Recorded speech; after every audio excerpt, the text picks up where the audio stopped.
Assalamualaikum warahmatullahi wabarakatuh. Nama saya Ahmad Kuradi Putra dengan NIM 44014-20074. Dengan ini, pada storytelling kali ini, saya akan menjelaskan tentang evolusi perilaku, perubahan tempat hidup, dan karakteristik pada nyamuk.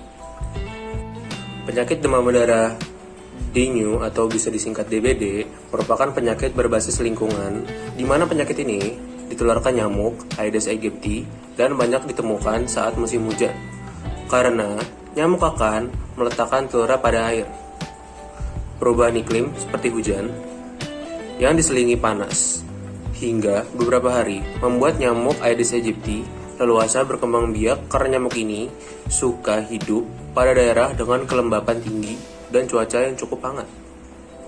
Seiring berjalannya waktu, evolusi berperan pada nyamuk sendiri akibat perubahan iklim, yaitu Aedes aegypti yang dahulunya menggigit hanya pagi dan sore, hingga kini bisa menggigit saat malam hari, hingga subuh, serta berkembang biak di atas ketinggian 1000 mdpl, yang sebelumnya nyamuk Aedes aegypti tidak dapat berkembang biak di atas ketinggian 1000 mdpl. Semua itu disebabkan oleh evolusi yang mengenai nyamuk Aedes aegypti sendiri, sehingga nyamuk Aedes aegypti mengalami perubahan perkembangbiakan dan aktivitas pada perubahan iklim sendiri. Evolusi perilaku pada nyamuk. Banyaknya jentik nyamuk Aedes aegypti yang berkembang biak di luar ruangan mematahkan teori selama ini bahwa nyamuk Aedes aegypti suka di tempat bersih dan berada di dalam rumah. Akibat adanya evolusi, Aedes aegypti sendiri bisa berada di segala tempat, tidak hanya tempat yang bersih dan di dalam rumah. Dia bisa saja ada di sekitar kita dan tidak hanya di dalam rumah, mungkin dapat berada di mana saja, ya asalkan tempat itu dapat dihuni oleh nyamuk itu. Nyamuk Aedes aegypti sekarang ini bersembunyi di luar rumah.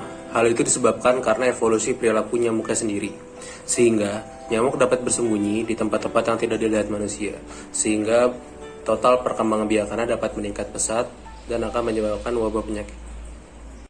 Contoh kasus tempat hidup dan karakteristik pada nyamuk.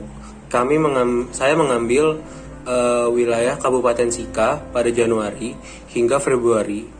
Didapatkan data curah hujannya tinggi antara 151 sampai 300 mm dengan kelembapan di atas 80% dan suhu berkisar antara 24 sampai 300 Celcius. Perubahan iklim dan curah hujan, hal itu turut berperan besar dalam meningkatnya populasi nyamuk demam berdarah.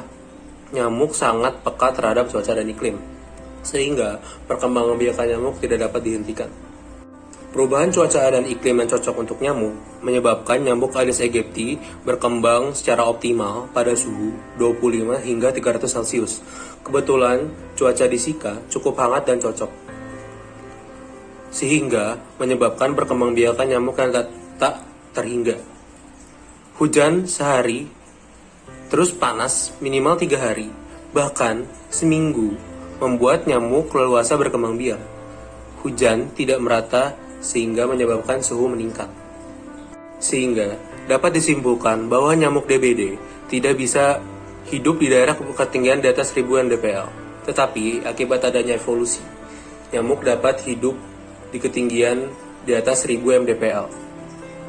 Dan contoh kasusnya saya ambil di Bajawa dengan ketinggian 1547 mdpl dan Ruteng 1177 mdpl terdapat kasus DBD.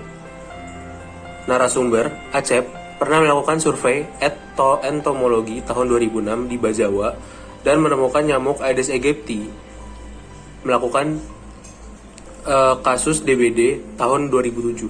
Dari hasil penelitian di Pulau Timor pada 2016, peneliti menemukan perubahan perilaku menggigit nyamuk DBD, yaitu tidak hanya pagi, melainkan siang dan sore hari, seperti pada umumnya.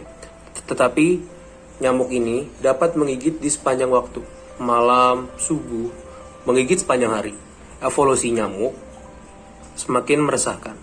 Warga mengingat sifat dan karakteristik nyamuk itu sendiri sudah berubah dan mengalami evolusi. Sekian storytelling dari saya, Ahmad Kuradi Putra, dengan NIM 44014-20074. Izin pamit. Wassalamualaikum warahmatullahi wabarakatuh.